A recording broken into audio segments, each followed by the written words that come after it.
자, 피터캣 북클럽 어느덧 113번째 시간입니다. 오늘 소개할 작품은 바로 지난달이죠. 2025년 6월에 발표된 김혜란 작가님의 5번째 단편집 안녕이라 그랬어입니다. 지난 2017년 발표된 바깥은 여름에 이어서 8년 만에 발표된 소설집이네요. 자, 김혜란의 단편집은 꼭 읽어야 한다, 이런 말이 있는데 오늘은 이 얘기로 시작하겠습니다. 이 책 작품 해설에 보니까 신영철 평론가님이 김혜란 작가는 사회학자다라는 글을 쓰셨는데 아주 공감하면서 읽었습니다.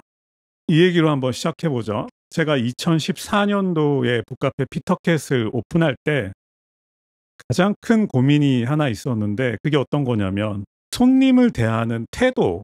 왜냐하면 제가 그런 자영업을 해본 것도 아니고, 그리고 제가 사회생활을 하면서도 뭐 친절한 캐릭터라는 얘기는 들어본 적도 없는 사람이어가지고, 그런데 이제 당시에는 전통적으로 자영업을 하는 사람들은 손님들에게 친절하게 대해야 한다. 그래서 정말 진지하게 고민을 했었는데 그때 이제 2005년도에 출간되었던 달려라 아비에 수록되어 있던 나는 편의점에 간다라는 소설이 생각이 났던 거죠. 그 소설 내용은 이런 거였습니다. 20대 중반의 여자 주인공이 등장을 하고, 그리고 집 근처에는 몇 개의 편의점이 있었는데 그중에 이제 새로 생긴 아주 깔끔한 편의점이 있었던 거예요. 근데 그 편의점은 이제 50대의 이제 남자 사장님이 연 편의점이었는데, 이 사장님도 저랑 생각이 비슷했는지 이제 전통적인 방식으로 자영업자는 손님들에게 친절해야 해, 이런 이제 신조를 가지고 계셨던 거죠. 그래서 이제 주인공이 갈 때마다 또 오셨네요. 오늘 뭐 날씨가 너무 좋죠. 뭐 이런 식으로 아는 척을 했던 거죠. 그런데 그 소설 속의 주인공은 사장님의 친절에 대해서 굉장히 불편하게 느끼더라고요. 그 20대 중반의 여자 주인공은 그 편의점에서 일상적으로 담배를 사고 소주를 사고 또 콘돔도 사고 생리대도 사고 하는데, 그런데 이렇게 사장님하고 관계를 맺게 되면, 아는 사이가 되면 그 사장님, 어떤 50대 아저씨가 자신의 흡연량과 주량, 그리고 심지어는 성생활 주기와 생리 주기까지 알게 된다라는 걸 의미한다는 거죠. 그래서 그 여자 주인공이 그게 너무 불편해서 이제 다른 편의점으로 돌아서는 그런 얘기였는데, 그때 불편할 수도 있겠구나. 누군가가 나를 알아봐 준다라는 게 꼭 그게 즐거운 일만은 아니겠구나 해서 차라리 잘 됐다. 그냥 나는 내 일만 하자. 제가 할 수 있는 일이 친절한 거 말고도 많이 있었겠죠. 뭐 예를 들어서 뭐 좋은 재료를 선택을 하고 또 레시피도 정확하게 따르려고 하고 청결에도 굉장히 신경을 쓰고 또 좋은 음악을 고르려고 많이 노력을 하고, 근데 결과적으로 이제 그렇게 했던 게 아주 좋은 선택이었다는 게 이제 드러났었는데, 그리고 또 참 신기했던 게 그렇게 제가 손님들한테 무심하게 대해도 그래도 친해질 사람들은 또 어차피 친해지더라고요. 그러면서 그때부터 이제 김혜란의 소설이 매우 특별하다는 생각을 하게 되었었습니다. 자, 그것을 신영철 평론가는 재현과 표현이라는 말로 정의를 하고 있는데 이런 식으로 말씀을 하세요. 자, 재현이라는 거는 등장인물들이 속해 있는 세계를 보다 더 선명하게 드러내는 일. 그러니까 제가 김혜란의 소설에 감탄했던 게 바로 이 김혜란의 재현 능력이었던 거죠. 그리고 소설가는 재현만 가지고 되는 건 아니고 동시에 표현의 능력도 있어야 된다. 그러니까 표현이라는 거는 그들이 느낀 감정을 작가만의 문장으로 변용해서 나타내는 것. 이것을 이제 표현이라고 정의를 하는데, 그러니까 결국은 이런 재현과 표현, 이 두 가지가 만나야지만 거울이면서도 환상이기도 한 그 작가만의 소설 세계가 완성된다라는 거죠. 그런데 지금까지도 여러 한국 소설들을 읽어보고 있지만 그런 재현과 표현의 조화라는 면에 있어서만큼은 김혜란을 능가할 수 있는 작가는 지금은 없는 것 같다. 그 정도로 그 두 가지 능력이 탁월하신 작가인 것 같고요. 그래서 아마도 그런 이유 때문에 김혜란의 단편 소설은 꼭 읽어야 한다고 말하는 것 같습니다. 그러니까 결국은 그 나이 대 사람들이 그 시대를 살아가는 진짜 모습을 알 수 있는 거의 유일한 방법이 아닐까 싶습니다. 자, 나이 얘기가 나왔으니까 김혜란 작가님의 데뷔작인 달려라 아비는 2005년도에 발표되었습니다. 당시 김혜란 작가님은 무려 25살이었고, 그리고 2년이 지난 2007년도에는 침이 고인다라는 단편집이 발표되었죠. 그로부터 또 5년이 지난 2012년도에는 비행운이라는 소설집이 발표되었는데 2005년 달려라 아비부터 2012년 비행운까지 그야말로 기멸한 열풍이 불었죠. 그러다가 또 5년이 지나서 2017년도에 바깥은 여름이 발표되었는데 어느새 작가님이 30대 후반이 되어 있는 거예요. 제 생각에 달려라 아비가 2000년대 초반을 살았던 20대들의 삶을 있는 그대로 담아냈다면 2017년도에 발표된 바깥은 여름은 이제 30대 후반이 된 작가가 역시 30대들의 삶을 역시 있는 그대로 담아내고 있었습니다. 자, 그렇다면 또다시 8년이 지나서 올해 발표된 안녕이라 그랬어는 이제 40대 중반이 된 작가가 40대들의 삶을 제대로 표현하고 있다고 봐도 되겠죠. 책을 읽고 나서 그런 생각이 먼저 들었습니다. 좋은 의미에서건 나쁜 의미에서건 우리나라 40대들 참 깔끔하구나 하는 생각이 들었습니다. 이 책 속에 등장한 40대들의 모습을 보면 뭐 여행을 가서도 숙소를 아주 깔끔하게 쓰려고 하고 또 심지어는 자살하기 전에도 뒷사람들을 위해서 깨끗하게 도배까지 마무리하고 떠나려는 사람도 등장하죠. 곰곰이 생각해보면 단지 이것은 청결의 문제만은 아닌 것 같습니다. 마치 세상에 대한 매너를 갖출 테니까 너희들도 나를 그렇게 대해달라 그런 요구를 하는 듯한 느낌이었고 그래서 지금 현재 40대들은 남들보다 하나라도 더 챙기겠다라는 게 아니라 그저 남들과 똑같이 정당한 대우를 받기를 원하는 그런 사람들이구나 하는 생각이 들었고 이 책에는 그런 것들에 관한 깊고 또 재미있는 이야기들이 담겨 있습니다. 자, 그럼 이제 본격적으로 이 책에 수록된 단편들을 한번 훑어보겠습니다. 자, 이 책에는 총 7편의 단편이 들어있는데요. 첫 번째 소설의 제목은 홈파티라는 소설입니다. 이 소설의 주인공은 이제 40대가 된 어느 연극 배우입니다. 여성이고요. 어느 날 작은 홈파티에 초대를 받은 거예요. 그런데 이 홈파티는 어느 대학의 최고 경영자 과정에서 만난 동기들 중에서 마음에 맞는 사람들끼리 소규모로 돌아가면서 모이는 그런 홈파티였던 거죠. 이 주인공의 배경을 좀 알아보면 이 주인공은 이제 막 이름이 알려지기 시작한 연극 배우였던 것 같습니다. 40대 초반인 것 같고 그런데 최근에 아주 중요한 역할을 맡을 기회가 있었는데 코로나 때문에 무대가 사라지는 바람에 그런 아주 좋은 기회를 놓쳤던 것 같고요. 그래서 어쩔 수 없이 드라마 오디션 같은 걸 많이 알아봤을 텐데 어느 드라마에서 화장품 제조업체의 여성 임원, 50대 여성 임원 역할을 도전하려고 하고 있어요. 그 역할을 따내는 게 이 주인공한테는 굉장히 중요한 목표였겠죠. 그래서 이 주인공 또한 그런 성공한 50대들이 모여있는 그 소규모 홈파티에 초대받는다라는 게 기대가 됐겠죠. 자, 이 홈파티를 주최한 사람은 어느 지방지검장, 검사장의 부인이었고 그리고 그 자리에는 성형외과 의사가 있었고 그 다음에 변호사도 있었고 어느 명상센터의 소장도 있었습니다. 자, 이들의 공통점이라면 성공한 50대라는 것일 텐데 그런데 이 홈파티에서의 대화는 일종의 좀 대결 양상으로 흘러가는 것 같습니다. 과거가 아니라 현재 대한민국의 성공한 50대 스타일들을 먼저 쭉 보여줍니다.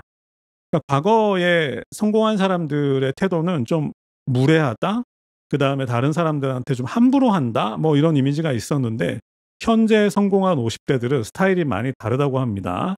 그러니까 굉장히 점잖고 그리고 스타일이 굉장히 우아하고 그리고 타인을 배려할 줄 알고 그리고 누구에 대해서도 자신의 성공을 그렇게 과시하지 않는 그런 태도를 보여주고 하지만 그런 장점에도 불구하고 자신보다 못한 사람들에 대해서 은근한 동정이나 연민의 시선을 보여주는 제가 그런 글을 읽은 적이 있었는데 이 동정이라는 감정은 강자만이 가질 수 있는 감정이다. 약자가 강자를 동정할 수는 없다.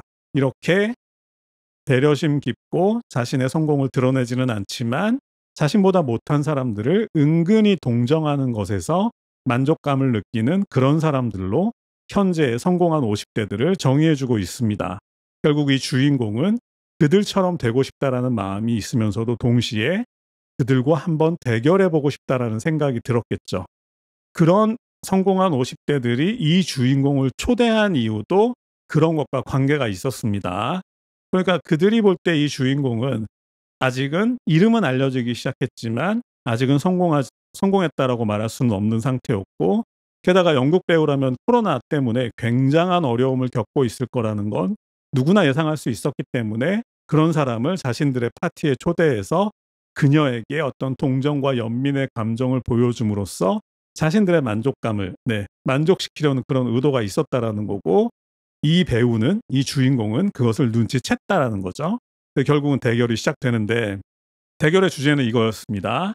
이런 말이 나온 거예요. 최근에 시설에서 자라난 아이들이 만 18살이 되면 이제 독립을 하게 되는데, 그때 이제 나라에서 정착금 같은 걸 주잖아요. 독립자금 같은 걸 주는데, 이 소설에서는 뭐 500만 원 정도 나온다고 해요. 그런데 대부분의 아이들이 그 돈 전부를 명품 가방을 사는데 쓴다고 합니다. 그런데 사람들이 이제 그 홈파티에 모인 50대들이 그 얘기를 듣고 대놓고 비난은 못하지만 걱정스러운 표정을 지었겠죠. 근데 그것에 대해서 이 배우인 주인공은 자기는 그들의 마음을 이해할 수 있을 것 같다라고 얘기를 하면서 이제 대결이 시작되는 거죠. 그러니까 이 주인공이 그들의 마음을 이해할 수 있을 것 같다라고 말한 배경에는 자존심이 있습니다. 그러니까 결국은 이 주인공이 말하고자 하는 건 돈이 없다고 해서 자존심까지 없는 건 아니다. 그런데 그 아이들이 가장 힘들었던 게 아마 자신들이 시설에서 자라났다는 이유로 다른 사람들에게서 받았던 은근한 무시나 동정의 시선이 아니었을까. 사실은 그게 이해가 된다라는 거죠.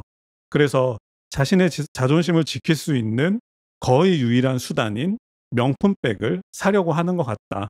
자신은 그 마음이 이해가 된다라는 거고, 그리고 이 말은 그 자리에 앉아 있는 성공한 50대들을 향한 화살이 될 수도 있었던 거죠.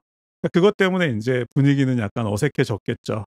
그런데 프로 배우답게 주인공은 이 상황을 아주 슬기롭게 이겨나가는데, 어떤 방식이었냐면 그 집주인이 아끼는 80년 된 영국제 찻잔 세트가 있었어요. 그것을 일어나면서 건드려서 깨트리죠. 바닥에 떨어져 가지고. 저는 의도된 거라고 생각하는데, 워낙 배우를 오래 했기 때문에 이런 것들이 분위기를 환기시킬 수 있다. 그러니까 결국은 집주인이 정말 아끼는 그 80년 된 영국제 찻잔 세트가 바닥에 떨어져서 깨졌을 때 주인은 그것 때문에 화를 내는 게 아니라 오히려 은근히 만족스러운 표정을 짓습니다.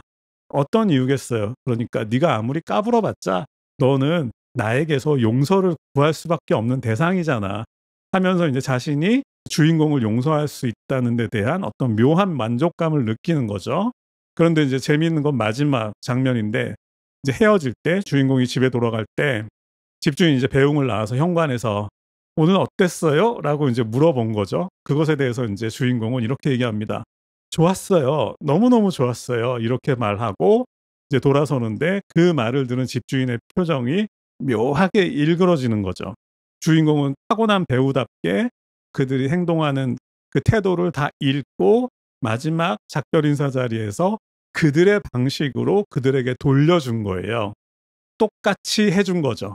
주인공이 바라는 그 50대 화장품 회사 여성 임원 역할 따낼 수 있겠구나, 앞으로 잘 되겠구나 하는 마음이 들어서 누가 이기고 지구를 떠나가지고 아주 재미있게 마무리됐던 소설인 것 같고, 그 다음에 수록된 소설 제목은 숲속 작은 집.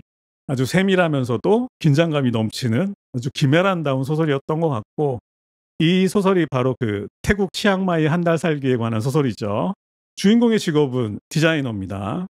그리고 이 주인공은 홀어머니 밑에서 아주 어려운 환경에서 힘들게 자랐고, 하지만 남편은 좀 유복한 집안에서 태어난 것 같아요. 그런데 그렇다고 해서 남편한테 뭔가 좀 기대거나 돈이 뭐 없다라는 이유로 비굴하게 굴거나 이런 것들을 굉장히 싫어하죠. 없으면 없는 대로 살아가면 되는 거니까. 그러니까 굳이 자존심을 굳힐 필요 없고, 그리고 남의 자존심들 내가 밟을 필요 없이 그렇게 나이스하게 살아가면 된다라고 생각하는 전형적인 모습인 것 같은데, 뒤늦은 신혼여행 경험에서 이제 치앙마이 한 달 살기를 계획하게 된 거죠. 그런데 이제 그 과정도, 준비하는 과정도 굉장히 재밌었습니다. 아주 치밀하게 자료 조사를 먼저 하고, 그리고 체류 계획도 한 달 동안의 체류 계획도 엑셀을 열어 가지고 아주 자세하게 인제 꼼꼼하게 세워 놓는 거죠. 이게 인제 요즘 한국 사람들의 여행의 특이죠, 특. 그러니까 한국 사람들이 여유 시간은 부족하고 준비할 시간은 많으니까 보통 이제 이런 성향을 보이는데, 그런 것들이 아주 잘 드러났던 것 같고, 그래서 인제 열심히 찾다 보니까 시내 호텔보다는 상대적으로 저렴하면서도 뭔가 자연 친화적일 것 같은 느낌이 있는 교외에 단독 주택을 선택하게 되는데, 처음에 그 집에 이제 도착하는 장면이 너무 재밌죠.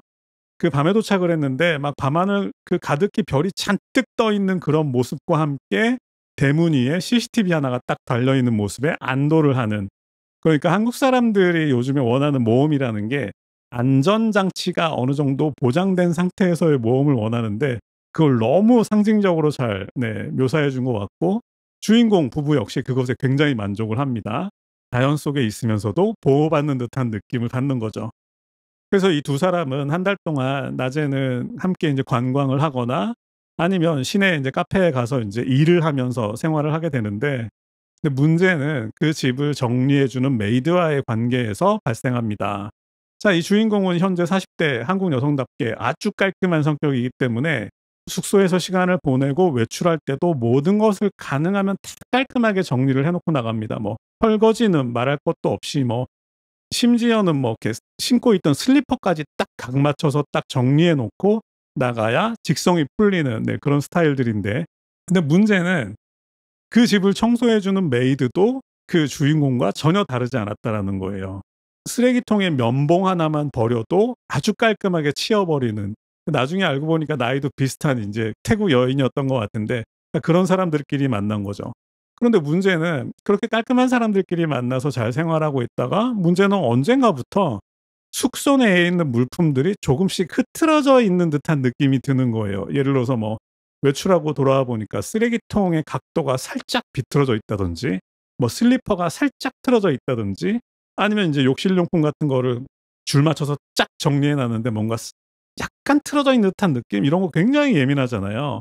그래서 그것 때문에 인제 태국까지 가서도 고민을 하는 거죠 인제. '아, 이게 혹시 메이드가 우리한테 보내는 어떤 메시지가 아닐까?' 그것 때문에 또 한참 동안 인제 태국 한 달 살기를 하면서 고민을 하다가 '혹시 내가 메이드한테 어떤 실수를 했고 그것 때문에 메이드가 나에게 어떤 신호를 보내는 게 아닐까?' 하는 생각을 하다가 마침내 도달한 결론이 '혹시 팁을 내가 우리가 주지 않아서 그런 건가?' 하는 인제 결론을 내리게 되는 거죠.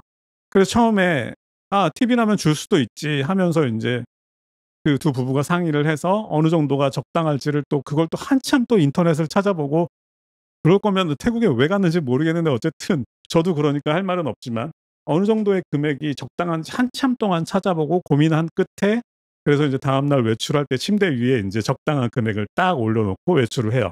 '이제 됐겠지.' 그런데 인제 돌아와 보니까 그 돈이 그대로 남아 있었던 거죠. '아, 이게 아닌가?'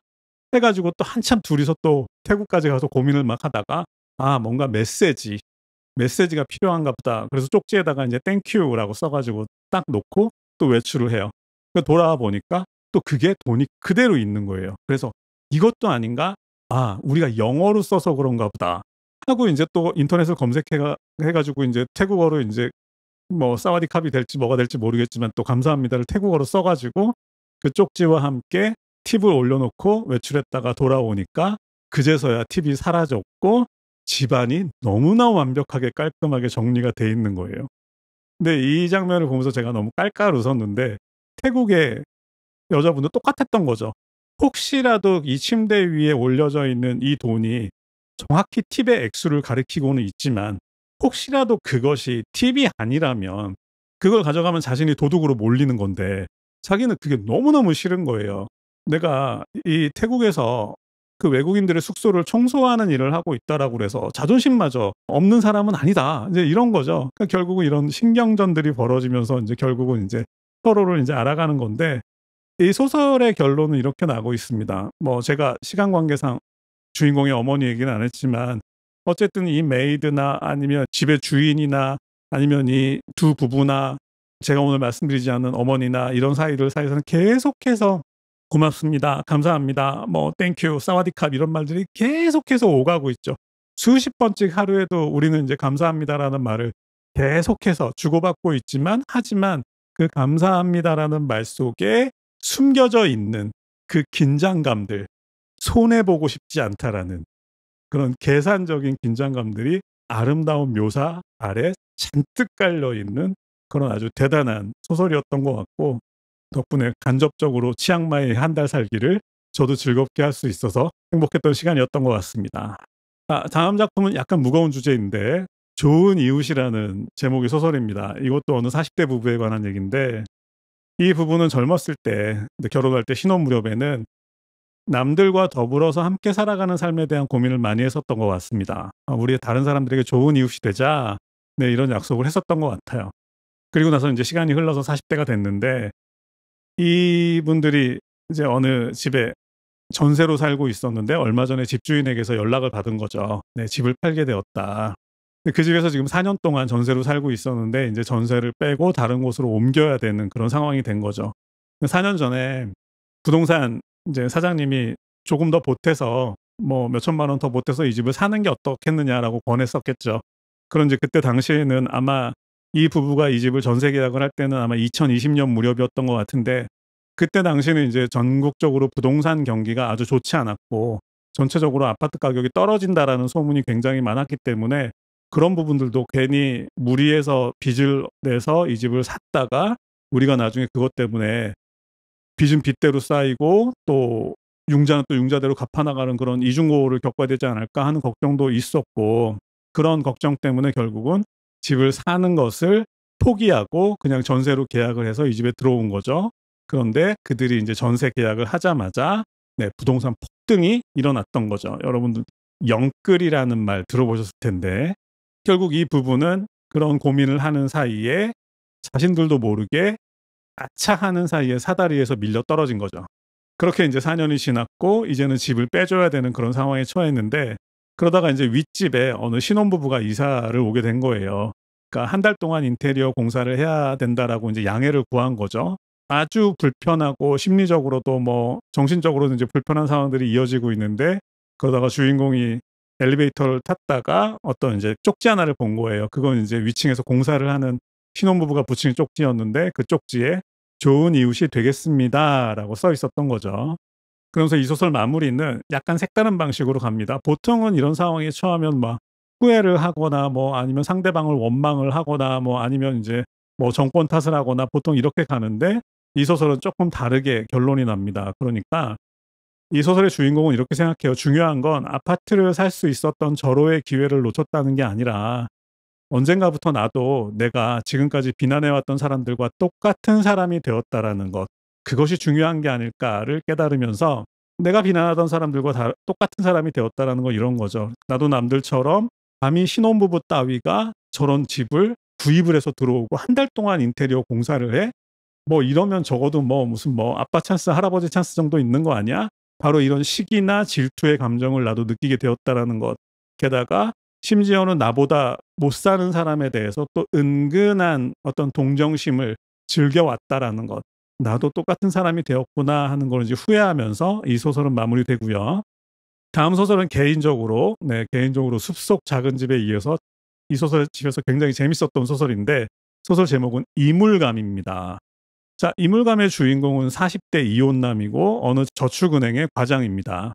최근에 역류성 식도염 때문에 고생을 하고 있는데 이 증상이 그런 거잖아요. 음식을 먹어서 삼켰는데 다시 올라와 가지고 다시 역류하는 뭐 그런 증상인데 이런 것 때문에 고생하는 어느 40대 이혼남에 관한 이야기인 거죠. 근데 너무 재밌었던 게 역류성 식도염에서 이 소설은 벌써 끝난 거죠. 자, 역류한다. 먹은 음식이 다시 올라온다.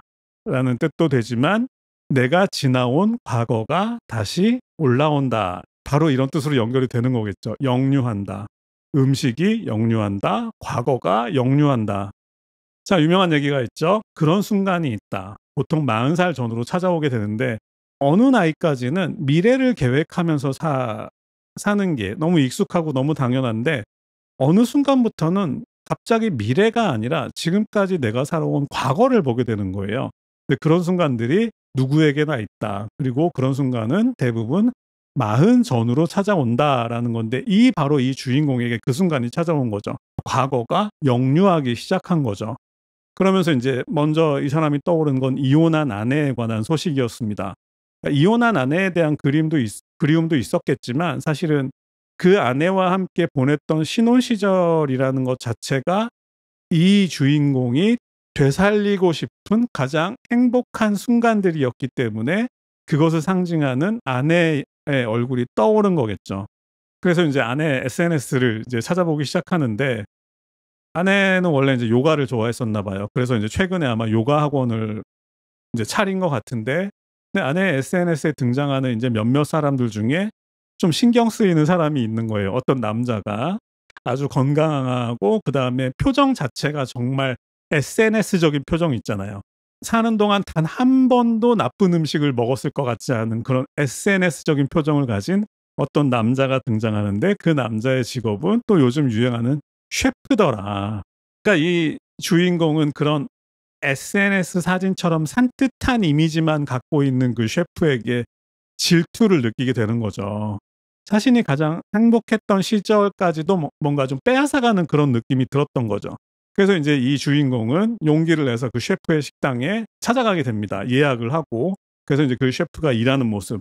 일 자체도 정말 SNS적으로 그렇게 아주 산뜻한 이미지로 이제 하고 있었던 건데 그러다가 어느 인제 20대 후반쯤 되는 여자, 아름다운 여자가 들어와서 서로 아는 사이인 것처럼 대화를 나누면서 인제 그 둘이 대화를 나눈 걸 듣게 되는데 아마 그 여자분은 인제 꽃집을 하는 분이었나 봐요. 그런데 그 셰프가 이 꽃집을 오픈했을 때 그 꽃집에서 꽃을 사서 자신의 가게를 인제 꾸미기로 계약을 해 가지고 "도움이 됐다."라는 걸 이제 감사 인사를 하는 그런 상황이 었는데 곰곰이 듣다 보니까 '아 아내하고 또 이런 관계가 있었나?' 그러니까 결국은 아내가 요가 학원을 차리려고 할 때 혹은 차렸을 때 뭔가 좀 든든한 지원군 역할을 해 주면서 또 은근히 좋은 관계를 유지하는 '아 그런 스타일의 사람이었나?'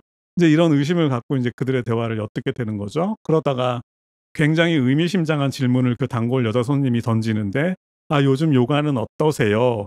요가가 지금도 재미있냐?" 이런 뜻으로 물어본 거기도 하겠지만 그 "요가 학원의 원장님하고의 관계는 어떠세요?"라는 중의적인 뜻을 담아서 질문을 한 거겠죠. 근데 그것에 대해서 인제 셰프가 웃으면서 "아 슬슬 지겨워지는데요." 이런 식으로 대답을 하는 거예요. 그래서 그런 대화를 나누는 걸 들으면서 인제 이 주인공은 환멸을 느끼게 되겠죠. 그런 산뜻한 이미지에 대해서. 그래서 굉장히 상징적인 행동을 하게 되는데 음식을 절반도 먹지 않은 상태에서 그 냅킨 있죠, 냅킨. 그 종이로 된 냅킨 말고 이제 식당에 가면 그 하얀 천으로 반짝이는 하얀 천으로 된 그 냅킨을 입을 닫고 구겨서 그 음식 팥 같은 데 담겨져 나왔겠죠. 거기다가 던져 버린 거죠. 산뜻한 이미지에 균열을 내는 그런 이제 느낌으로 느껴져서 굉장히 통쾌했는데 그러면서 인제 그걸 보고 셰프가 놀랐겠죠. 그러면서 인제 계산을 하면서 물어보는 거예요. 혹시 뭐 맛이 없으셨냐고 아니면 뭐 불편한 게 있으셨냐고 이렇게 친절하게 물어보는데 이 주인공 역시 아주 아름다운 음식이었고 아주 맛있게 먹었습니다라고 인제 웃으면서 대답을 하면서 나오는데 마치 제 눈에는 진짜도 아닌 것들이 쿨한 척하기는 하면서 인제 냅킨을 던지고 나오는 듯한 모습인 것 같아서 그런 부분을 아주 잘 표현한 소설이었던 것 같고 그리고 이 소설에서 가장 인상적인 장면은 따로 있었는데 '역시 김애란이구나.' 하는 장면이었습니다. 어떤 거였냐면 이 부부가 인제 결혼하고 신혼여행 갔을 때 어느 남태평양의 섬에 갔나 봐요. 그 썰물이었고 인제 물이 빠져나간 모래 위에 나란히 누워서 대화를 나누다가 구글 위성 지도 같은 걸로 인제 자신들이 어디에 있는지를 한번 찾아봤겠죠. 그랬더니 이제 구글 위성 지도에는 자기들이 바다에 있는 걸로 나오는 거예요. 그러니까 위성 지도의 촬영은 인제 바다 밀물일 때 촬영을 해 가지고 자신들이 누워 있는 그 장소가 바다인 걸로 나오는 거죠. 마치 자신들은 모래밭에 누워 있는데 그 구글을 통해서 보면 자신들은 지금 파란 바다 위에 누워 있는 것 같은 느낌을 받게 되는 거죠. 그러니까 결국은 이것을 통해서 작가는 우리의 아름다웠던 과거라는 것도 또는 너무너무나 산뜻해 보이는 그 SNS 속에 있는 타인의 삶이라는 것도 실은 이것처럼 모두 허구에 불과한 게 아닐까. 자, 다음 소설의 제목은 레몬 케이크라는 제목의 소설인데 잘 다니던 회사를 그만두고 여행 전문 책방을 연 사람에 관한 이야기입니다. 이거는 제 얘기를 해도 되겠죠. 제가 북카페를 10년을 했으니까. 제가 홍대 부근에서 아마 흰색 카페를 열었던 첫 주인인 걸로 알고 있습니다. 가장 좋은 재료를 쓰고 그러니까 원두뿐만이 아니라 뭐 시럽이라든지 온갖 것들 중에서도 좋은 것들은 딱 정해져 있어요. 근데 그렇게 좋은 것들만 쓰고 그다음에 무엇보다 청결하게 하고 또 음악에 대한 신경을 굉장히 많이 썼던 것 같습니다. 주로 이제 클래식이나 재즈를 많이 틀었는데 그런 것들도 이제 반응이 굉장히 좋았고 그다음에 또 독서 모임이 있었죠. 독서 모임을 시작을 했는데 그전에 독서 모임이 없었던 게 아니에요. 제가 대학에 다닐 때도 독서 모임은 있었어요. 그런데 인제 그게 열풍이 부는 그 지점에 제가 시작을 했던 거죠. 이런 것들이 다 어떻게 운이 좋아 가지고 맞아서 굉장히 인기가 있었던 거죠, 저희 가게가. 그래서 인제 거기서 아주 5년 동안 재미있게 장사를 하고 처음 가게가 너무 작아 가지고 좀 욕심이 있었던 거죠. '아 책방까지 좀 해야 되겠다.' 지금 가게에서는 너무 좁아서 책방까지는 불가능하니까 '책방을 하려면 좀 넓은 장소가 필요하겠다.' 그래 가지고 한 장소가 공간이 한 2배 정도 되는 곳으로 인제 옮겨서 책방까지 같이 스타트를 하게 됐는데 아무런 걱정이 없었습니다. 그런데 책방을 하기 위해서 가게를 옮기고 나서 1 달, 2달 있다가 코로나가 터진 거죠. 그때 제가 깨달은 거죠. '아 사상 누각이라는 게 바로 이런 거구나.' 그래서 저는 심지어는 이 소설에 등장하는 주인공이 이렇게 꿈꾸던 '아 이것만 될 수 있다면.' 예를 들어서 그 유명한 여행 작가가 우리 가게에 와서 뭔가 모임을 해줄 수 있다면 예를 들어서 이런 식의 경험들은 사실 저는 다 해 봤거든요. 하지만 그래도 안 되는 건 안 되더라. 이 소설 주인공이 마지막에 그 샴페인 아껴둔 샴페인을 딸까 말까, 딸까 말까 고민하면서 소설이 끝나거든요. 근데 그런 의미가 어떤 건지 알 것 같잖아요. '아 그냥 내려놓자.' 뭐 이런 느낌인데 '내려놓을까 말까, 내려놓을까 말까. 술이나 마실까?' 뭐 이런 느낌일 텐데 참 쉽지 않더라. 자 다음 소설의 제목은 안녕이라 그랬어. 네 표제작이죠. 간단하게 소개를 해 보겠습니다. 주인공은 45 역시 40 대죠. 45된 여성이고 회사를 다니고 있었는데 그 시골에 사시는 바닷가 마을에 사시는 어머니 병간호 때문에 내려갔다가 네 어머니 돌아가시고 회사는 이제 그만두게 되고 바닷가 마을에 혼자 남겨지게 됐습니다. 그래서 완전히 이제 고립이 되었겠죠. 그래서 이분이 선택한 게 온라인으로 하는 영어 회화였던 것 같은데 그런데 '이 영어 회화를 왜 했을까?'라고 생각을 해 보니까 이 주인공에게 이 회화는 마치 그 세상과의 마지막 연결고리인 듯한 그런 느낌이었던 것 같아요. 그러면서도 '언젠가는 이곳에서 벗어날 수 있다.'라는 가능성의 마지막 상징 같은 거였겠죠. 그래서 더 그것에 인제 집착하게 되었을 텐데 몇몇 선생님들을 만나다가 인제 마지막에 만난 사람이 이제 은퇴한 캐나다인 어떤 선생님이었는데 그러니까 인제 선생님을 하다가 은퇴한 어떤 캐나다 남자였다는 거죠. 결국 이제 이 사람하고 대화를 나누면서 이 주인공은 그 캐나다인에게 호감을 느끼게 되고요. 전반적으로 호감을 느꼈을 때 사람의 심리는 보통 '그 사람에게 나의 얘기를 하고 싶다.' 이렇게 흘러가잖아요. 이 소설도 그런 장치인 것 같은데 그러니까 그 은퇴한 캐나다인에게 자신의 이야기를 하고 싶었던 거죠. 그런데 자신의 영어 실력으로는 도저히 자신의 마음을 있는 그대로 표현할 수 있는 능력이 안 됐던 거예요. 그래서 오직 한마디만 할 수 있었던 거죠. "안녕." 자 이 안녕은 아마 한강 작가님의 소설에서도 거의 비슷한 얘기가 나왔던 것 같은데 한국어의 안녕에는 3 가지 의미가 있다. 첫 번째는 반갑다라는 의미가 있고 두 번째는 안녕할 때 잘 가라는 의미가 있고 세 번째는 안녕하시길 할 때 평안하시길 하는 이 3 가지 의미가 있다라는 걸 얘기해 주고 안녕이라고 말하고 끝나는 그런 소설이었고 저는 그런 내용보다는 다른 문장이 눈에 들어왔는데 정확하게 앨리스 먼로의 디어 라이프의 똑같은 문장으로 시작하는 다른 문장이 있습니다. "그런 일은 그냥 일어난다." 그런데 김애라는 네 이렇게 갑니다. "그리고 이번에는 그저 내 차례가 된 것뿐이었다." 그런데도 우리는 왜 그 앞에서 매번 깜짝 놀라는 표정을 지을까? 마치 살면서 이별이라고는 전혀 겪어본 적 없는 사람들처럼. 이렇게 끝납니다. 김혜란의 소설은. 자, 마지막 소설 소개하겠습니다. 빗방울처럼. 제가 처음 한국 소설을 읽기 시작했을 때 굉장히 힘들었던 순간들이 있습니다. 바로 이런 류의 소설들을 접할 때였습니다. 알고 있으면서도 외면하는 주제들이 있잖아요. 그런데 소설에서 그것과 딱 맞닥뜨렸을 때 정말 힘들었었거든요. 그리고 지금도 힘들기는 마찬가지인데 그래도 계속 부딪히다 보니까 조금 나아지는 게 있어요. 하지만 이번 거는 좀 세기는 셌어요. 왜냐하면 주제가 바로 전세 사기를 당한 사람들에 관한 이야기였기 때문인데. 자, 주인공은 역시 40 대고 독서교실 방문교사로 일하고 있습니다. 이 부부는 전세 사기를 당했습니다. 빌라를 전세를 얻었는데 남편이 워낙 성실하고 꼼꼼한 사람이었기 때문에 다 알아봤지만 이 사기꾼들이 사기를 치려고 작정을 하고 덤비면 감당하기 힘들죠, 일반인들이. 결국 당하고 만 거죠. 그래서 전세 보증금은 집 주인이 들고 사라져 버렸고 그 집은 경매에 넘어갔고 결국은 인제 그 경매에서 낙찰받기는 했는데 결국 이제 돈이 2배가 들어간 거죠. 전세 보증금에다가 이 집을 경매받는 비용까지 2배로 들어가 버린 거죠. 그 상태에서 이 남편이 이제 빚이 엄청나게 늘어났을 테니까 이자를 감당하기 위해서 이제 무리를 했어야 됐겠죠.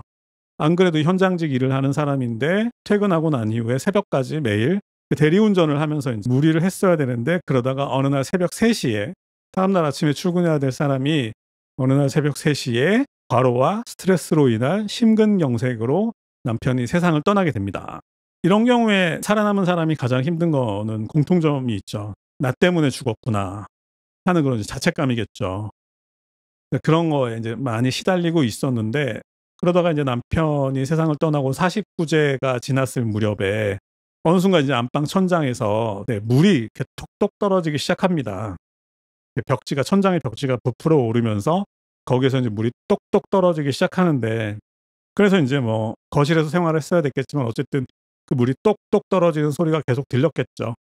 그런데 그렇게 계속되는 그 똑똑하는 물소리를 듣다 보니까 어느 순간 이 주인공이 이렇게 그 물소리가 이렇게 느껴지는 거죠. 마치 누군가의 눈물이 떨어지는 것 같다, 바닥에. 그러면서 어떤 결심을 하게 됩니다. 남편 곁으로 가겠다. 곰곰 생각해 보니까 그게 그렇게 어려운 일도 아니었던 거죠. 그래서 우리나라 사람들이 그렇지만 그런 결심을 하고 나서 이제 주변 정리를 시작하죠.